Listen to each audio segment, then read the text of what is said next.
Fala pessoal, tudo bem por aí? Começa agora mais um episódio do Produto pelo Mundo. Eu sou Guilherme Seabra e a nossa convidada de hoje é a primeira aqui no podcast que atua como Product Marketing Manager direto de Amsterdã. Então seja bem-vinda, Marina Segala. Oi pessoal, oi Gui, tudo bem? Obrigada por me receber hoje aqui, estou muito feliz. Muito bom te ver de novo, Ma. Você foi para Amsterdã em agosto de 2019 para trabalhar na Adyen, ficou 1 ano e 7 meses por lá e se mudou para Just Eat Takeaway no início de 2021. Mas antes da gente falar sobre as suas experiências aí na Holanda, conta como é que foi a sua trajetória aqui no Brasil, incluindo, claro, o momento que a gente trabalhou junto no Itaú. Claro, conto sim. Então, Gui, acho que, bom, você sabe um pouquinho, mas para contar pro pessoal, a minha trajetória foi muito focada sempre em empresas de pagamento. Eu comecei minha carreira sempre em marketing, importante falar, e logo no começo eu já fui direto para pagamentos. Trabalhava num gateway de pagamento, uma empresa da Cielo. Caí nesse mundo meio de paraquedas, mas fui ficando por um bom tempo. Então, basicamente, quando eu entrei na rede, que é do Itaú, e um pouquinho antes do Itaú, eu trabalhava muito dentro do time de produto e pensando muito em como a gente ia colocar aqueles produtos para fora. Então, ainda não era o Product Marketing, a gente vai chegar um pouquinho na definição do Product Marketing, mas a gente já fazia sem saber. Então, era justamente trabalhar junto com o time de produto, da maquininha, no caso, da adquirência, e falar, putz, quem que é o público-alvo? Como que eu vou vender isso? Como que eu vou comunicar, né? Então, um pouquinho disso que eu comecei fazendo lá atrás na rede. Depois eu tive uma passagem pelo Itaú, quando a gente trabalhou juntos e eu era PO do app de loyalty. E aí foi para ter uma visão mais técnica mesmo, porque eu achava que eu estava meio nesse mundo de marketing, de produto. Ainda continuo, para ser bem sincera. Mas essa passagem por loyalty como PO do Itaú, para mim foi super importante para ter mesmo essa experiência de produto, de como ser um PO, como coordenar um time, como coordenar um monte de esteira de desenvolvimento, que a gente tinha várias esteiras diferentes. Enfim, foi bem interessante nesse sentido. E depois do Itaú, eu tive uma passagem pela Cielo também. Então, como você pode ver, praticamente muitas empresas de pagamento no Brasil eu acabei passando. Sim. Mas lá também como um misto dos dois, de Product Owner e também de Product Marketing Manager, eu liderava um time e a gente olhava para o app e área logada da Cielo. Então, olhando aquilo como um produto mesmo. Então, de novo, como que a gente vai fazer as pessoas usarem o app, usarem a área logada? Como que a gente traz as funcionalidades certas, né? Porque que eu tô colocando lá é o que o cliente realmente precisa e quer ver, e como que a gente engaja o pessoal para poder usar mais. Então, era basicamente essa ideia. Não sei se eu resumi bem, mas eu sempre estive transitando um pouco entre marketing, um pouco em produto, cada hora um pouquinho mais lá, uma hora mais cá, e aí, de repente, eu tô aqui. Mas é essa, mais ou menos, a trajetória. Muito legal. Eu acho que agora vale a gente explorar um pouquinho o que significa essa junção, né, e ser uma Product Marketing Manager. Quais são as diferenças para outros papéis de produto? Quais são as intersecções? Conta um pouquinho mais da sua visão do que é ser uma PMM. É uma ótima pergunta e eu vejo que isso aparece em muitos lugares, assim, né? O tempo todo. Acho que não é novidade para ninguém. PMM é super novo. A gente estava até comentando antes que no Brasil são poucas as empresas que a gente sabe que tem. E mesmo aqui, quando eu vim para a Adyen, eu vim como Product Marketing Manager, também era uma coisa, de certa maneira, um pouco nova para mim. Mas, ao mesmo tempo, como eu até comentei um pouco antes, eu reparei que, na verdade, a gente já fazia isso. Eu já fazia isso um pouco no Itaú. A gente só não dava esse nome, para ser bem sincera. Então, quando a gente estava no Itaú e na rede, eu estava dentro do time de produtos, que tinha lá o pessoal que olhava para a esteira de desenvolvimento, olhava que feature que precisava ter, tá, KPIs e tudo mais. Mas eu estava lá dentro para fazer toda a parte de comunicação, toda a parte de, para quem que eu vou vender? Como que eu vou vender? E principalmente fazer essa ponte com vendas, que era muito importante. Então, quando a gente fala muito de Product Marketing, a definição mais chula que pode ser, mas ela é fácil de entender, mas é óbvio que não é só isso, é o time de produto vai lá e constrói o produto, e o Product Marketing vai lá e vende, bota na prateleira e bota para vender. Eu sei que ela é bem básica, tem gente que odeia, eu sei, mas acho que só para começar a entender, eu acho que faz um pouquinho de sentido. Então, toda a parte que para fora, né, como que a gente coloca esse produto para fora? Porque ele pode ser maravilhoso se você construindo aqui, mas se você não tiver uma super estratégia de como comunicar, quais são os benefícios, se você não entender claramente quem é seu público-alvo, não fica tão fácil dele funcionar. Então, eu acho que caminha muito junto com o produto, e aí também, falando um pouquinho já de estrutura, eu já vi várias empresas que o Product Marketing Manager está dentro de produto, várias que ele está dentro de marketing, e eu vou falar um pouquinho mais da Adyen a respeito disso, mas eu também acho interessante compartilhar que essa é uma discussão meio geral, assim, com o pessoal de Product Marketing Manager. Eu fui num evento, antes da pandemia, em Londres aqui, e era um evento só de Product Marketing. E uma das coisas que mais perguntavam que mais falavam era, tá, mas como que é a estrutura na sua empresa? Como que funciona? E divide muito. E eu acho que varia de caso para caso. Então, por exemplo, quando eu estava na rede, antes a gente tinha uma área que só focava em comercializar, palavra feia, mas em vender o produto, e depois a gente foi para dentro da área de produtos. E para mim, na rede funcionava muito mais quando eu estava inserida dentro do time de produto. Sim. Porque também você vira parte daquele time, né? Você não é só uma pessoa que te ajuda.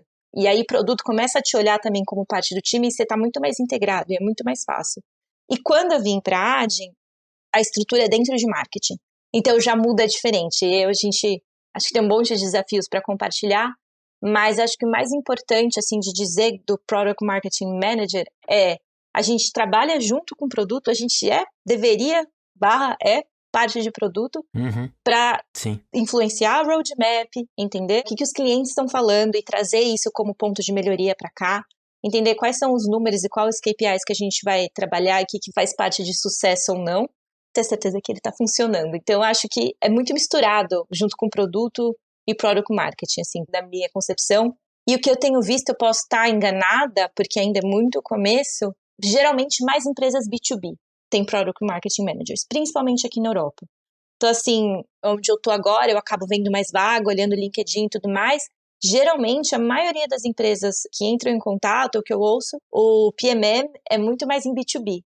Por quê? Porque eu acho que tem um ponto importante também, pelo menos nas empresas que eu passei, que é essa ponte com vendas. Então, quando a gente fala de empresas de pagamento, de adquirência, que são super B2B, que dependem de clientes grandes e de outras empresas, você tem um time de vendas.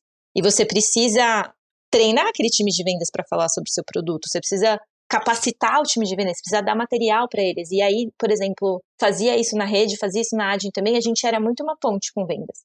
E eu acho que esse é um pilar importante, que óbvio que no B2C não tem, mas que faz muito sentido, porque geralmente a pessoa de produto é muito técnica e não sabe direito como falar como vendas. Então a gente quase transita nesses dois mundos também para fazer eles se conectarem, sabe? Então, ter certeza que o cara lá na ponta tá sabendo falar do produto e vender o produto da maneira adequada.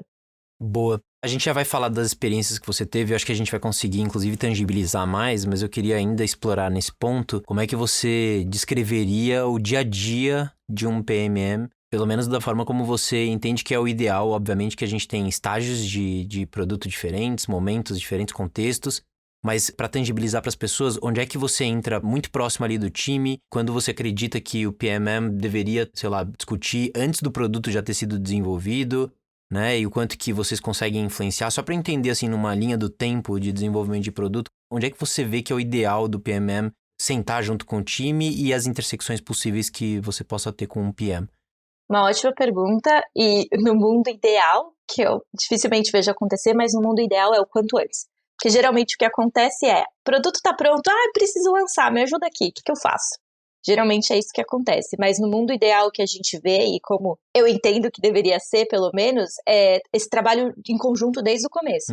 Então, tipo, vamos sentar aqui, vamos entender o que a gente quer, o que a gente precisa, vamos fazer uma pesquisa, vamos fazer um discovery, vamos sentar junto e olhar, putz, o que os clientes estão falando que a gente precisa implementar aqui? Então, no meu mundo ideal, que às vezes ele não acontece na maioria das vezes, Sim. Mas é muito esse trabalho, desde o início tá junto, assim. Então, desde o início, trabalhar junto. Porque eu acho que um dos principais desafios, e aí pode ser que eu esteja levando muito pro pessoal que eu já tive, foi muito de como ver produto como eu parte daquele time, não só como uma prestadora de serviço, ou só como alguém que ajuda quando precisa lançar, quando precisa fazer um blog ou quando precisa fazer alguma coisa. Então, como traz esse valor do product marketing pro começo? Então, quando eu falo em ideal, eu acredito que seria muito isso. E quando eu falo de dia a dia, é estar muito perto do time de produto. E que, de novo, muitas vezes isso não acontece, porque é muito fácil, ainda mais se você está num time de marketing, você acaba vivendo ali no seu mundinho de marketing e só naquelas coisas e é muito difícil encaixar. Então, eu acho que é literalmente sentar, quando puder, sentar do lado do time de produto, acho que isso faz muita diferença. E trocar e estar lá junto e mostrar que, sabe, que você existe, que você tá lá. E teve momentos em que você viu que existia um conflito muito claro, ou sabe aquela intersecção que ninguém tem clareza de quem que é o dono, quem que deveria fazer isso, sem querer, obviamente, ficar aqui separando o quadrado de cada um, mas sabe esses momentos em que há uma ruptura ou um questionamento muito forte de quem deveria fazer? Você já viu isso acontecendo por conta dos dois papéis? Já, bastante. Eu via bastante isso quando a gente trabalhava na rede no Itaú, via na Adyen também, porque isso é um pouco novo. É um pouco novo. as empresas estão conhecendo, e quanto mais as empresas vão crescendo, que por exemplo é no caso da Adyen, que é uma empresa que está crescendo, vão surgindo papéis novos dentro do time de produto. Então já chegou um momento que eu falei, tá, mas isso sou eu ou é outra pessoa de produtos que está fazendo? Porque tem uma pessoa dentro de produto que está olhando para comercialização. Ou tá, mas o que ele faz e o que eu faço? Então tem vários momentos que isso acontece, acho que é completamente normal, normal em várias situações, mas nessa principalmente, porque é tudo muito novo e tudo muito se confunde, porque na real, o Product Manager também tem que saber para quem que é o produto dele, com quem que ele vai falar. Exato. É complexo, mas eu acho que dá super para resolver. E quando eu falo que eu tive uma experiência muito positiva, que foi lá no Itaú, quando eu tava em time separado e juntei, para mim foi muito melhor. E essas intersecções ficaram mais claras e mais leves também, porque a gente fala, tá bom, é do mesmo time, é muito mais fácil de resolver, e você também tá muito mais inteirada do que acontece. Porque eu acho que um dos desafios também, quando você tá fora, quando você tá no marketing, é muito difícil saber o que tá acontecendo. Então você tem que praticamente bater toda hora na porta e entender. E às vezes as pessoas estão ocupadas no dia a dia, que elas não vão lembrar e tá tudo certo. Mas acho que por isso que eu vou bater um pouquinho nessa tecla ser repetitiva. Quando você tá dentro, eu acho que faz toda a diferença e ajuda um pouco nessa sobreposição de papéis, que elas vão acontecer inevitavelmente, até porque a gente precisa, né? O PM, ele não pode ser aquela pessoa técnica fechada, ele tem que saber muito de negócios também. Então, faz sentido fazer desse jeito. Boa. Pausa rápida para comentar com vocês que no começo desse ano eu participei de um papo bem bacana com a Sâmia do Quinto Andar e também com o Wilton Pinheiro da Amazon, falando sobre o que a gente vê como tendência para produto. Esse episódio aqui com a Marina me lembrou do e-book que a Terra produziu, não só com esse papo que a gente teve, mas também com outras pessoas, de marketing, data science, design e também outras áreas. Ali dá para tirar vários temas para quem tiver interesse em se aprofundar. Então a gente deixou o link do e-book aqui na descrição do episódio. Voltando então para o nosso papo com a Marina. Agora sim, bora falar da primeira experiência que você teve aí fora, que foi na Adyen. Eu não sei se todo mundo que está ouvindo conhece essa plataforma de pagamentos, acho que vale você contar o que a empresa faz, em quais mercados que ela está presente, quais são os desafios principais que você elencaria da Adyen. Bom, a Adyen, ela é uma empresa de pagamentos, então é uma empresa de adquirência, como Cielo, Rede, aí no Brasil é. Ela é bem mais nova, então a Adyen nasceu em 2006, ela é uma empresa muito nova, e principalmente quando a gente olha falando do mercado de pagamentos no Brasil, ela é muito mais nova que todos os outros players que a gente tem. E ela está crescendo absurdamente localmente, é muito focada em tecnologia. Realmente, o que eles têm em termos de tech stack, a tecnologia é muito forte, isso é muito, muito forte lá dentro. Então, eles estão crescendo, assim, absurdamente, já está presente basicamente no mundo todo, ou então nos principais continentes com adquirência, com maquininha e todas as soluções de pagamento que você possa imaginar. Mas ela começou muito pequena, ela é holandesa, ela é uma empresa holandesa, ela começou como uma startup e simplesmente explodiu, assim. Então tem escritório em São Paulo, Estados Unidos, em toda a Europa. Então é muito louco, assim, eles cresceram muito e cresceram muito rápido. Eu acho que eles cresceram muito principalmente por conta da tecnologia e principalmente por eles estão no mercado que é commodity, né? Pagamento, gente, você sabe melhor que eu, cada dia temos uma empresa nova por aí, é uma guerra de preço louca e eles são muito focados em não vamos entrar na guerra de preço, a gente tem um super produto, uma super plataforma de suporte, de tecnologia, e é nisso que a gente vai focar. Eu queria explorar isso.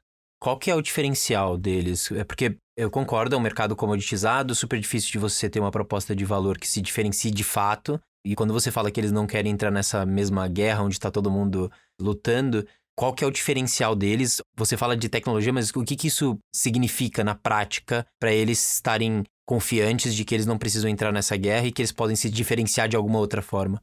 Sim, é um bom ponto e acho que também vale muito falar que varia muito, a estratégia varia muito de país para país. Então, como ela é uma empresa global, a estratégia do Brasil é muito diferente da estratégia aqui da Holanda e tudo mais, né? Eu acho que o Brasil, eu falei especificamente porque a gente tem muita guerra de preço no Brasil. Sim. Mas, sim, eu vejo que como tecnologia forte foi o que fez eles crescerem, ter uma plataforma robusta. Escalável, provavelmente, né? Super escalável, mas escalável ainda de maneira que não é sair comprando um monte de empresa, é justamente escalar na própria plataforma. Sim. Isso permite conexões diretas que outras empresas não conseguem fazer.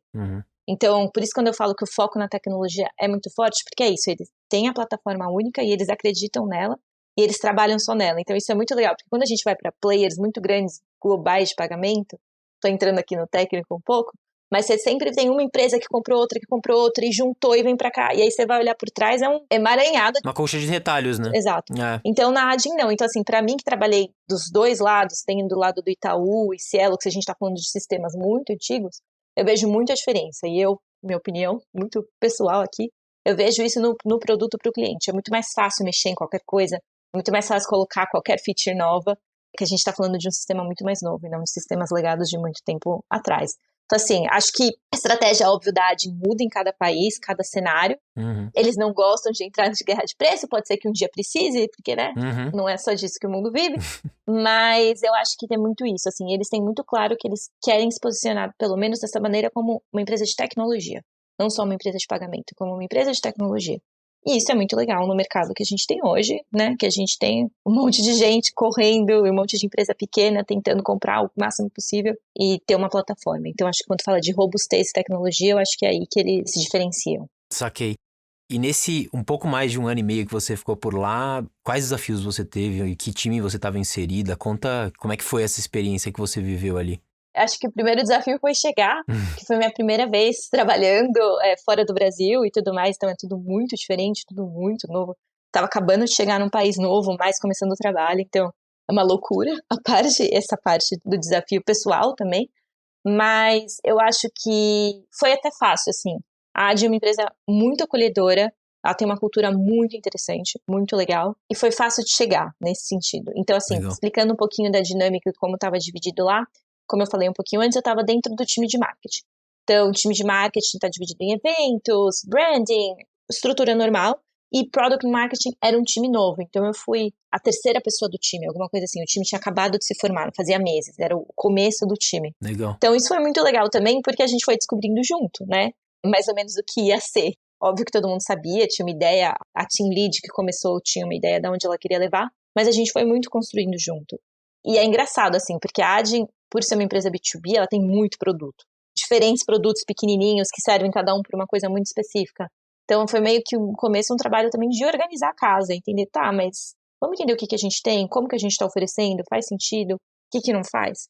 Então, assim, foi muito um trabalho de começo. E acho que é interessante falar também que eu acho que o Product Marketing tem vários, como todas as áreas, mas tem vários níveis de evolução. Então, a gente chegou muito com o papel de arrumar a casa, entender, putz, coisas básicas, tá? Eu tô falando aqui de B2B, é produto tal, a gente tem uma apresentação para cliente, a gente tem um site. Então, a gente começou muito nesse sentido de arrumar, deixar tudo bonitinho para poder ter um next step, que é entrar mais em feedback de cliente, influenciar roadmap e tudo mais. Então, eu também vejo que o product marketing dentro da empresa, ele tem uma evolução, ele começa de um jeito e ele vai mudando. Eu acho que é essa a ideia também.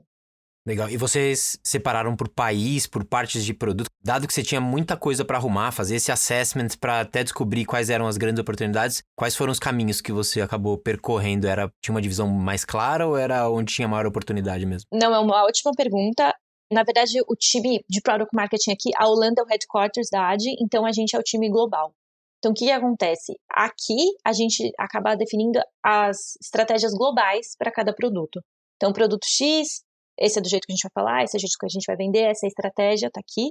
Mas a gente trabalhava muito com os local markets, ou com os escritórios locais, porque, na verdade, eles usavam isso como base, né? Então, por exemplo, o jeito que eu falo de um produto aqui na Holanda, o que é benefício, o que faz sentido, muitas vezes é muito diferente do que é no Brasil. Sim. Muito. Então, assim, a gente dava a diretriz, digamos assim, global, vamos falar assim, o básico, o que isso tem que ser, e aí a gente deixava para os mercados locais adaptarem e fazerem do jeito que faz mais sentido para eles. Mas também isso é um baita desafio, porque, principalmente quando eu falava muito com o Brasil, muitas vezes não fazia muito sentido do jeito que a gente está fazendo. Coisas que a gente fala aqui, ou fala no global, não fala lá, não faz sentido. Então, tinha muito dessa troca, e esse era um dos grandes desafios também, porque a gente tinha times no mundo todo. Então, você tem o time no APAC, você tem time na Europa, que mesmo a Europa já era bem grande, tem América Latina e tem Estados Unidos. Então, fazer todo mundo estar na mesma página não é tão fácil. Então, isso eu já posso dizer que é um dos primeiros desafios, mas era um desafio muito legal. Porque, no fim, a gente que era, como eu posso dizer, os experts de produto. Então, a gente, dentro do marketing, inclusive, a gente era visto como pessoas técnicas, porque a gente sabia falar, como é que fala? A língua complicada de produto, techniquez. Sim. Então, assim, a gente acabava precisando saber. E acho que esse é um segundo desafio para contar, é que, pelo menos nesse papel, eu tinha que ser extremamente técnica, eu tinha que saber do que eu estava falando. Sim. E eu tinha que, mais do que isso, pegar essa parte que é super técnica e transformar numa história para eu contar em benefícios tangíveis. Sim. Então, muitas vezes, esse foi um dos maiores desafios, e principalmente, como eu falei, a gente estava naquele comecinho de arrumar a casa, tá bom, adquirência, como que eu vou falar com a adquirência como um produto? Então, assim, como que eu conto essa história? E aí a gente tinha um time de design super legal, que ajudava muito a criar vídeo, os visuais, assim, que ajudavam a gente, porque como a gente faz pagamentos é interessante, porque às vezes é commodity, é tipo, eu tenho uma plataforma de pagamento, é isso, eu preciso receber dinheiro, acabou. Como que a gente faz ser um pouquinho mais? Então, acho que esse era um dos desafios, que é traduzir todo esse bolo técnico em coisas entendíveis, minimamente entendíveis. E o caso muito bom desse é que a gente fez um vídeo explicando o que era adquirência em inglês. Minha mãe não fala inglês, mas ela viu o vídeo e entendeu. Então eu falei, então tá bom. Então deu certo. Então pelo menos essa parte deu certo. Então essa era uma parte muito legal. E o que eu vejo muito é mais alguns desafios assim para compartilhar, porque a gente estava fora da estrutura de produtos, então a gente estava dentro de marketing, e aí, respondendo melhor a sua pergunta que eu não tinha respondido naquela hora, a gente se dividia entre produtos, dentro de marketing de produto. Então, por exemplo, uma pessoa cuidava de maquininha e verticais. Eu cuidava de adquirência e produtos online. Outra pessoa cuidava de local payment methods, pagamentos locais, etc. Mais ou menos essa divisão. Então, cada um tinha a sua caixinha de produto e os seus times de produto que você lidava. Então, por exemplo, eu tinha 3, 4 produtos embaixo de mim, então eu tinha que conversar com esses 3, 4 times. O que também é um desafio, porque você é só uma.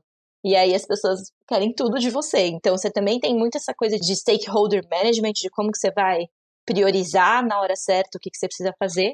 E como você também fala de produtos diferentes durante o dia, assim, né? Então, eu não tinha só um produto que eu cuidava de mais de um, que se conversavam de certa maneira, eram produtos que faziam sentido entre si, mas que se complementavam, mas que eram diferentes e com times diferentes. Eu imagino que você estando em marketing, tendo múltiplos times e múltiplos produtos para lidar, imagino que não era tão fácil eles te conectarem ali no começo, quando eles ainda estavam conceituando, quando eles ainda estavam identificando o problema e tudo mais. Aí, não sei se era o caso que você vivia, mas de cair na pastelaria de já querer te envolver quando já estava pronto e só precisava ir para mercado.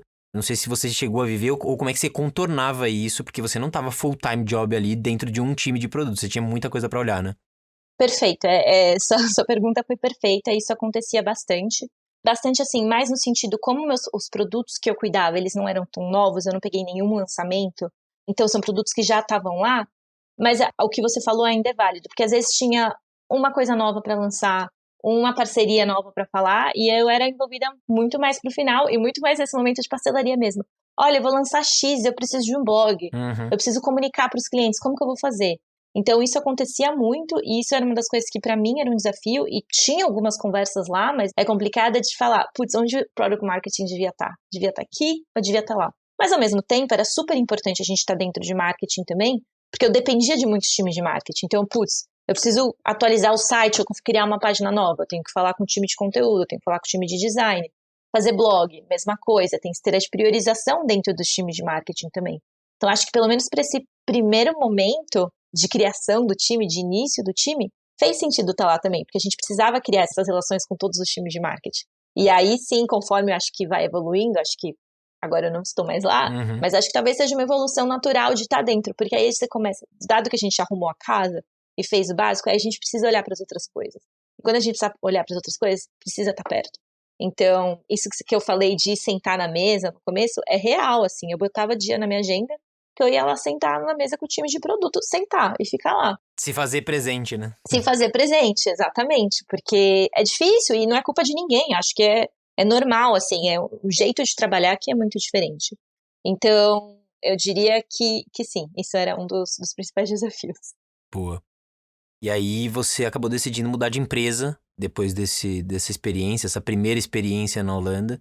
Eu queria saber o que te atraiu à nova empresa que você acabou decidindo trabalhar e também que você explicasse o contexto da empresa. Eu acho que essa empresa não está no Brasil, então se faz ainda mais necessário você entrar no detalhe, explicar o que é e fazer os paralelos aqui com o nosso mercado. Então, na verdade, é uma história até boa, porque que eu resolvi mudar.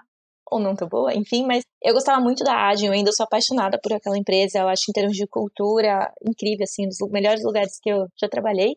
Mas como eu estava há muito tempo trabalhando em pagamentos, desde anos no Brasil, desde muito tempo, Sim. eu já estava chegando, acho que talvez, assim, no meu limite de, putz, preciso mudar de assunto, preciso aprender coisas novas.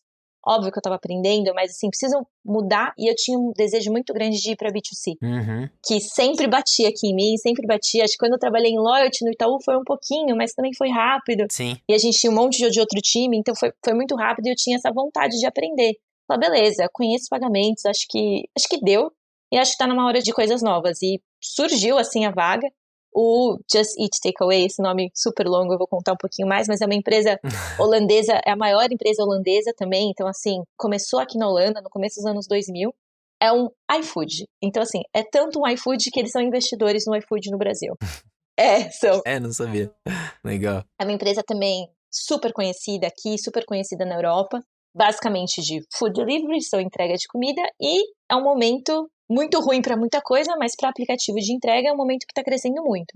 Então, foi uma coisa que eu falei, putz, Sim. eu olhei e falei, é uma oportunidade em B2C, é uma oportunidade numa empresa que está crescendo tanto, então já não é mais uma startup, tem IPO, é uma scale-up, como eles falam aqui, e era para trabalhar com loyalty, que eu já tinha tido experiência no Itaú também. Então eu falei, putz, acho que eu vou arriscar, assim. Foi quase que no escuro, eu diria assim. Falei, vou arriscar.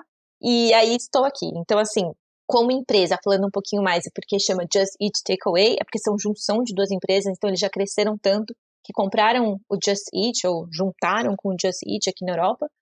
E aí tem 1 milhão de desafios que vem com isso também, porque são duas empresas se juntando em uma. Uhum. Aí tem baita desafio de cultura, até as duas empresas estão entendendo como que vai ser o jeito de trabalhar uma com a outra, e aqui também é uma posição global. Então, tem um monte de desafio que a gente pode começar falando, mas o que é legal de explicar é que é uma empresa muito grande, tem acho que 8 mil funcionários.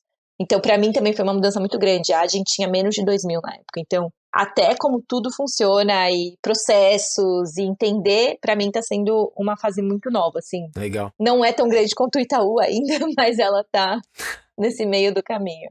Sim. E as duas nasceram na Holanda, só pra eu entender o histórico. E quando é que foi essa fusão? O Just Eat não é holandês. Uhum. Eu preciso lembrar de onde que ele é. Eu posso pegar aqui. Mas a fusão terminou no ano passado, então ela é muito recente. Sim, entendi. Então, tanto a mudança de nome é muito recente, o jeito que as pessoas falam é super recente, então tem várias estruturações acontecendo. E virou esse gigantesco aplicativo de entrega de comida aqui. Então, assim, é um momento super legal, super interessante de estar aqui, e ao mesmo tempo que é um momento que competição está crescendo loucamente. Uhum. Então, é um mercado que a gente vê cada dia acontece alguma coisa, cada dia o Uber Eats anuncia alguma coisa, ou chega um player novo. Então, assim, é um outro mundo, quase, vamos dizer, uma commodity também, né? Porque a gente não vive mais sem aplicativo de comida, mas tem muita coisa acontecendo, assim, tem bastante espaço para crescer, mas também tem bastante ameaça vindo, o que é legal, que faz a gente Sim. se desafiar. Boa. E em quais países que esse produto atua? Em quais mercados? Na Europa, praticamente todos, principalmente por conta da junção. Então, quando a gente fala de mercados principais aqui, é Holanda, Alemanha, Áustria, Bélgica, França, Reino Unido. Então, na Europa, ele está praticamente Portugal, Espanha, Itália, praticamente todos os países. Uhum. Tem Israel também, Austrália, Nova Zelândia, eu acho, e agora também nos Estados Unidos. Então, assim, tá dominando o mercado, que tem muitos players, né, que tem muita gente. Legal. Mas aí é praticamente global a nossa atuação também. Boa. A gente tem conversado aqui com muita gente que tem participado de empresas de delivery de comida e é difícil, obviamente, criar um diferencial, não é fácil, tá todo mundo tentando o seu espaço nesse mercado. Eu queria entender um pouquinho com você qual que é a proposta de valor, onde vocês querem chegar, como é que vocês acreditam que vocês vão construir um produto que se diferencie e que vai fazer com que seja a primeira opção das pessoas. É uma ótima pergunta, e é uma pergunta de 1 milhão de euros, tô brincando. Mas, principalmente aqui, é muito focado em ter uma boa opção de restaurantes e ter a melhor opção, né? Então, focar em tecnologia, então ter uma boa experiência para o usuário, óbvio, mas também focar muito na oferta que tem, e na oferta de restaurantes e tudo mais. E acho que aí o que entra um pouquinho, que é um pouquinho do que eu faço, que é o programa de loyalty. Então, isso eu vi em outros aplicativos, mas não do jeito que é. Mas basicamente o produto de loyalty, que é o produto que eu cuido hoje, você ganha pontos quando você faz um pedido e você pode trocar por vouchers. Pode ser voucher de comida, de desconto para você usar, mas pode ser voucher num parceiro. Então pode ser um voucher no HBO Go, por exemplo. Uhum. É isso que a gente tá tentando ver, tá? Como que a gente traz valor? Porque qual que é a diferença de eu pedir comida aqui, ou pedir no Uber Eats, ou ligar? Porque também temos um competidor muito grande que as pessoas ainda ligam. Ah, é? Aham. Mas na Holanda, vocês observam isso como um comportamento normal em algum... Na Holanda. Ah, tá bom. Outros países eu não sei, mas na Holanda eu ainda sei que tem muita gente ainda que pega e liga. Uhum. E aí eu, como consumo bastante, muitas vezes eu peço um restaurante, eles já vêm com um papelzinho falando, peça direto no nosso app e ganhe um refrigerante. Até porque a taxa deve ser um pouco menor, né? É, provavelmente isso. Então a concorrência ainda não é só com os outros apps, mas também com o direto, com o ligar, com o próprio app de algumas redes e tudo mais. Então, assim, tem várias coisas que a gente tenta se diferenciar, mas eu acredito que o programa de loyalty seja uma delas, né? Porque eu, como consumidora, já que eu vou pedir de todo jeito, se eu ganhar alguma coisa, eu tô feliz. Então é um pouquinho essa ideia. Mas é complexo, assim, é um mercado bastante complexo, mas bastante interessante. Boa. Legal que você já falou um pouquinho de loyalty, vamos explorar um pouquinho. Você continua numa área de marketing, só que você é dona também do produto, tem uma mescla aqui de como é que é visto o produto, marketing nessa empresa. Conta um pouquinho, dá mais contexto pra gente, como é que tá organizado. Sim, acho que isso também resume bem a história da minha trajetória até aqui. Mas, na verdade, eu tô dentro do time, de um dos times de marketing, então o time de retenção, que tem N outros times embaixo, e o Loyalty é um desses times. E como que funciona? A gente, acho que é o único time de marketing que olha para um produto também. Então, a gente tem essa plataforma de Loyalty que ela é, inclusive, separada da área de produto da empresa. Então, é uma empresa terceira que toca pra gente. E eu tenho também, que é aí que vai ficar um pouco mais confuso, eu tenho também um PO que me ajuda com essa empresa terceira. É ele que escreve história, que prioriza de acordo com o que a gente de negócio fala, mas é ele que lida com os devs, é ele que lida toda essa parte de implantação e faz acontecer. Mas eu olho muito sobre a perspectiva de negócio. Então, desde, o que os clientes estão falando? Vamos fazer uma pesquisa, vamos fazer um discovery, vamos entender o que a gente quer colocar? Quais são as features? Beleza, são essas features. Vamos testar? Porque a gente não faz nada nessa vida, nessa empresa, sem testar. Então, muito testar. Mas antes de testar, o que vai trazer de valor? Então, vamos calcular, vamos entender quais são os KPIs, vamos entender o que vai afetar no nosso budget ou não. Então, muito focado nessa toda essa parte de negócio do produto mesmo. Assim, tem a parte tanto de features e como que a gente vai dar a melhor experiência, como que eu quero desenhar o produto, mas tem muito uma parte de números também. Então, como que a gente faz para ter sucesso, quais são os principais indicadores de sucesso, KPIs e tudo mais. E tem uma parte também de olhar para a estratégia e falar, ok, dentro desse bando de país que a gente tem para ir, qual que a gente vai, qual que a gente não vai. Se for para ir para um país novo, o que a gente precisa fazer, o que a gente precisa implementar, porque tem N áreas que precisam estar envolvidas, tem parcerias, tem central de atendimento, tem produto dentro do takeaway, produto fora. Então, assim, como que a gente coordena todas essas áreas para fazer acontecer? Eu falo que é um papel meio que híbrido, assim, porque eu tô em marketing, mas meu dia a dia, às vezes, eu testo feature, sabe? Testa, a gente implementou, sei lá o quê. Testa aí. Marina, o que vai priorizar? O que a gente vai fazer antes? O que a gente vai fazer depois? Então, eu tenho um papel de produto muito forte e dentro do meu time tenho outra pessoa que olha para a parte de campanhas, que a gente chama, e ofertas. Então, é aquela pessoa que vai falar, como que a gente vai comunicar? O que a gente vai fazer? Vai fazer uma campanha X? Vai mandar e-mail, vai mandar push, o que a gente espera? Tem uma parceria tal. Então, assim, tem alguém ainda no meu time que olha para a parte mais marketing. Eu olho para a parte mais produto, mas ainda assim dentro de marketing. Então, é um papel bem híbrido, eu diria. Não vejo em muito lugar, ou dificilmente eu vi, mas é um desafio interessante, assim, eu tô curtindo bastante. Muito bom. Acho que agora a gente pode começar uma sessão de comparações entre as duas empresas que você passou. Acho que uma das características aqui do nosso papo no podcast é a gente sempre explorar aspectos da cultura da empresa e, além da cultura da empresa, falar um pouquinho também sobre a cultura de produto da empresa. E eu queria muito que você fizesse um paralelo entre as duas, mesmo sabendo que você entrou faz pouquíssimo tempo. Mas se você pudesse primeiro falar como é que você descreveria a cultura dos dois lugares e depois fazer um recorte para a cultura de produto, se é mais projetizado, mais produtizado, como se dá a tomada de decisão e etc. Acho que seria muito legal para a gente comparar e ter uma ideia mais clara. Boa. Então, acho que em termos de cultura de empresa, acho que eu falei um pouquinho no começo, mas é muito interessante. É uma cultura muito de vai lá, faz mesmo, faz o que você quiser, a gente trabalha em time, e é muito forte essa conexão que tem.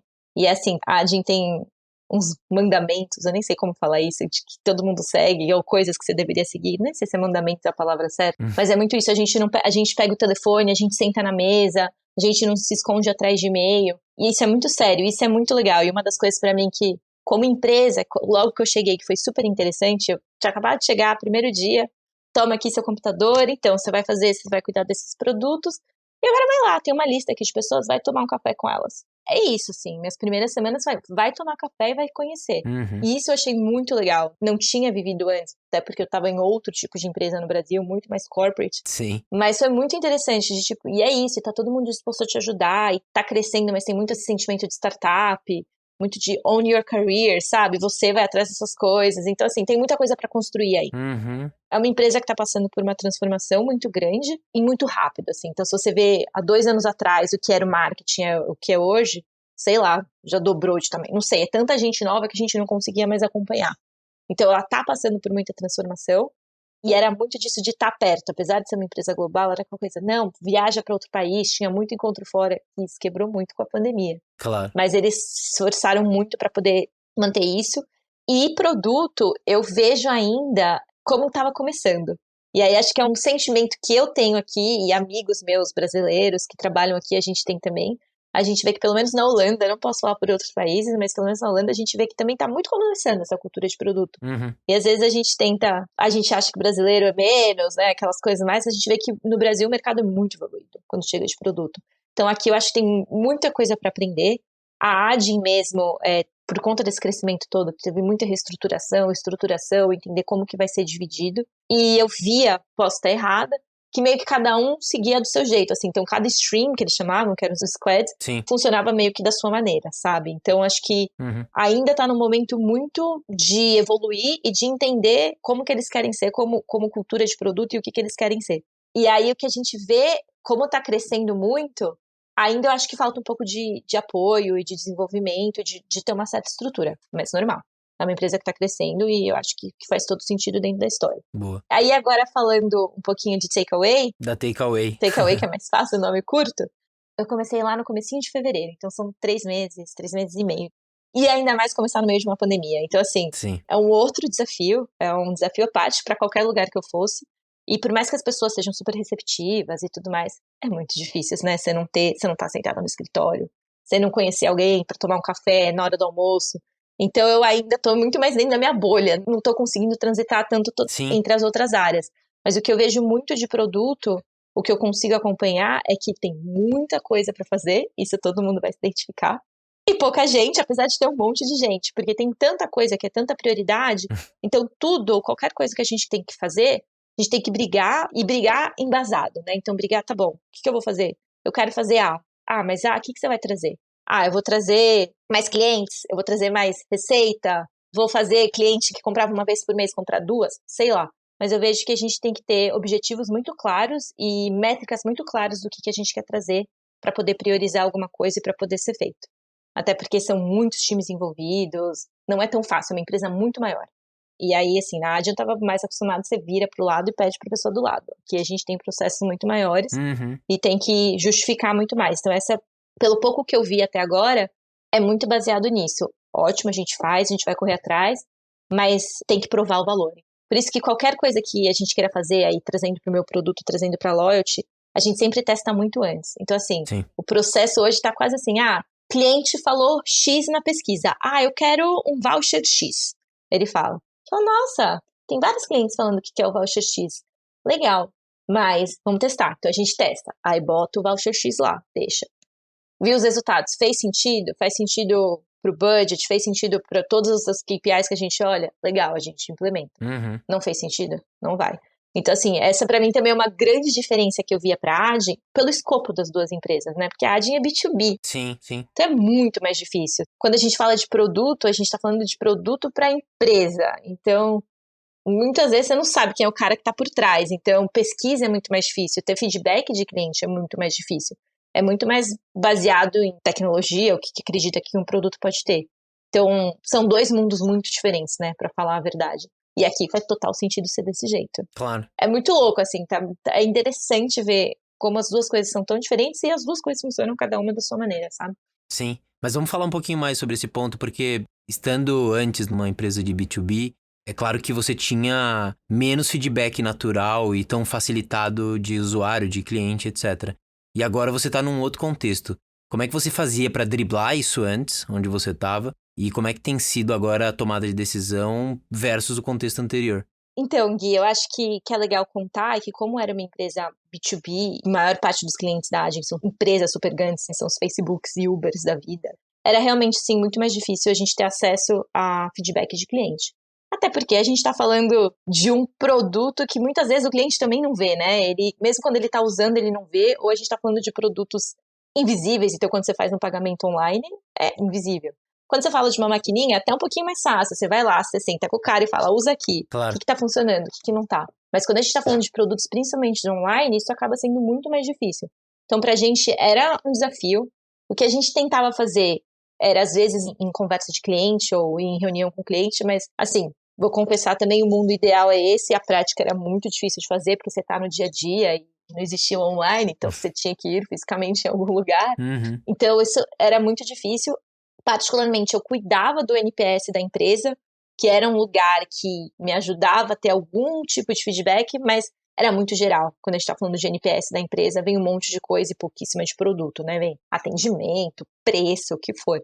Então, era um desafio maior conseguir, mas acho que também, por ser B2B e tudo mais, era um pouquinho mais fácil entender produtos novos, features novos e para onde estava indo, sabe? Acho que até conseguia navegar um pouquinho melhor e você tem um pouquinho claro o que você quer como produto e onde você quer chegar um pouco mais fácil. E aí agora, trazendo para o mundo atual, aí até o contrário, assim, eu tenho até feedback demais e a gente tem que falar, cara, não dá para fazer tudo, não tem como, não dá para ouvir o que cada cliente fala, assim, deveria, mas não é o caso. Então é muito um mix de beleza, achar ferramentas para customer feedback, seja por uma pesquisa ongoing no site, seja com o próprio time de pesquisa e design que tem, que ajuda a gente, mas entender dentro disso tudo o que vem, o que faz sentido colocar. Então, aí, de novo, eu volto para os dados. De novo, o que a gente acha que vai trazer mais receita? O que vai fazer as pessoas pedirem mais? E aí, sim, a gente olha e vê como implementa. Mas tem todo um processo por trás de realmente só fazer embasado em dado. Então, assim, para mim também é uma mudança muito diferente, porque como eu não tinha tanto acesso a isso, Uhum. minha cabeça às vezes não vai para lá, sabe? Então, às vezes eu tenho que também parar e falar, tá, muitas pessoas falaram que querem X, tá, mas muitas quantas, Marina? Tipo, muitas porque você leu ou muitas porque realmente é? Então, qual é o número? Fala o número. Então, para mim também é uma mudança, que era um dos motivos que eu escolhi mudar, para poder aprender e ter esse mindset também Legal. de pensar mais embasado, sabe? Sim, De ter um porquê por trás. Então, é bem interessante. muito bom. A gente sempre tenta explorar um pouquinho como é que as empresas organizam os times de produto, até porque isso reflete diretamente no impacto que a empresa gera. Conta como é que cada uma das empresas se estrutura. Eram tribos, os times de produto, eles estavam separados, eram empresas mais departamentalizadas. Conta um pouquinho dessa estrutura para a gente conseguir tangibilizar ainda mais as duas experiências que você teve. Na Adyen, o time de produtos ele é dividido em solutions, ou soluções de negócio.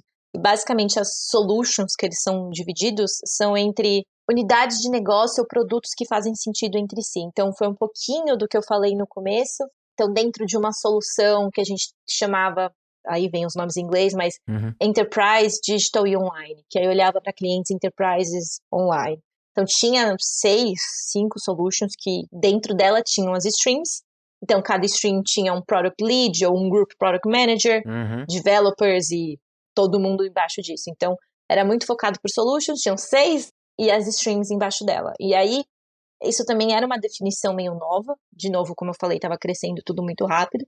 Até onde eu saí funcionava mais ou menos assim. E aí tem os desafios ou não, porque às vezes você fala, putz, mas eu só tô fechada na minha solution e não tô trocando muito com o outro. Ou então, mas a gente fala, putz, mas para o cliente, meio que ele não vê tanto essa diferenciação. E isso era uma das coisas que para mim pegava mais, porque quando a gente vai vender, principalmente pagamento, você vai falar com o cliente, eu não falo de um produto só, eu falo de uma coisa grande, né? Eu falo de uma solução. Então, essa era um pouquinho da ideia de tentar fazer as coisas se conectarem, porque elas se conectam, os produtos se conectam, apesar de ter tantos lá. E aí, recentemente, super recente, tem um time de design, que é novo, mas que cresceu muito no último ano, ou desde que eu entrei, Uhum. que aí que também para ajudar um pouco nessa parte de discovery, ajudar nessa parte de usabilidade, UX, Porque apesar de ter alguns produtos tangíveis, tem outros que intangíveis, tem outros que são bastante tangíveis. Então, desde a maquininha até área logada, tipo, o que o cliente quer ver, de extrato e tudo mais. Então, tem bastante coisa para explorar. Mas, de novo, é tudo muito novo e crescendo loucamente. Então, é bem interessante. E no takeaway, de novo, como eu ainda estou no começo e como o meu produto é terceirizado, toda a parte de desenvolvimento, eu acabo ficando muito na minha caixinha. E tô tendo ainda pouco contato com os outros times de produto.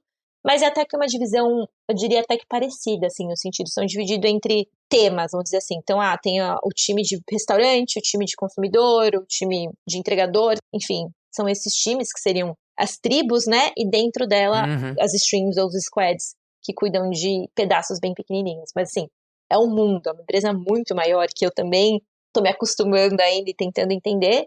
E também tem o time de Product Design e Research, que suporta todos esses times com toda a parte de pesquisa, de discovery, de entender o que vai fazer, desde desk research até focus group, pesquisas e tudo mais. Então, pensando assim, apesar de serem empresas muito diferentes, a estrutura é um pouquinho parecida, né? Tem sempre os macro grupos e as squads e as streams dentro deles.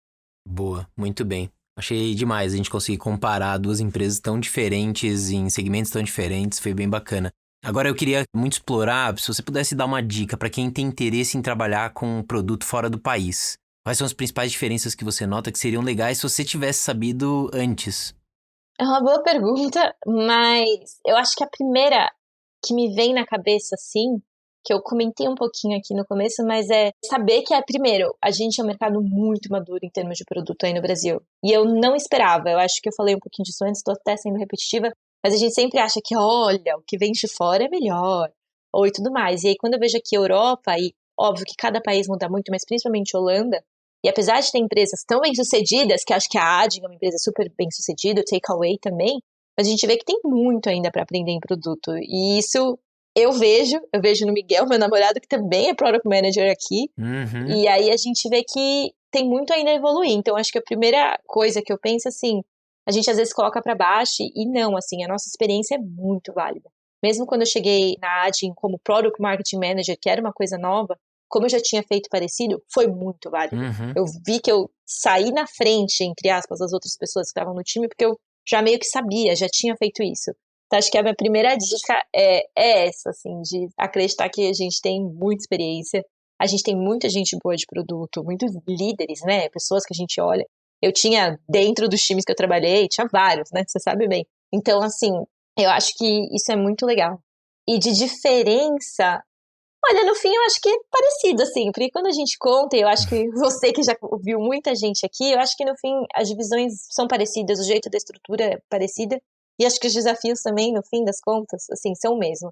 O que eu vejo aqui, que é interessante também, é porque aqui você tem gente do mundo todo. Sim. Então, você lida com culturas diferentes. Então, se a gente não tá nem só falando de pessoas diferentes no trabalho que a gente já tem, né? Então, você trabalha aí, mas aqui são culturas. Então, às vezes você tá falando o jeito que eu sou, o jeito que eu falo, é completamente diferente de alguém de outro país. Então, isso às vezes é complexo e às vezes a língua também acaba sendo uma barreira. Porque, por mais que você fale inglês, se expressar e trabalhar, do mesmo jeito que você faria em português, é difícil. Eu ainda, tipo, às vezes eu ainda falo, se eu tivesse falando em português, eu falaria isso muito melhor, sabe?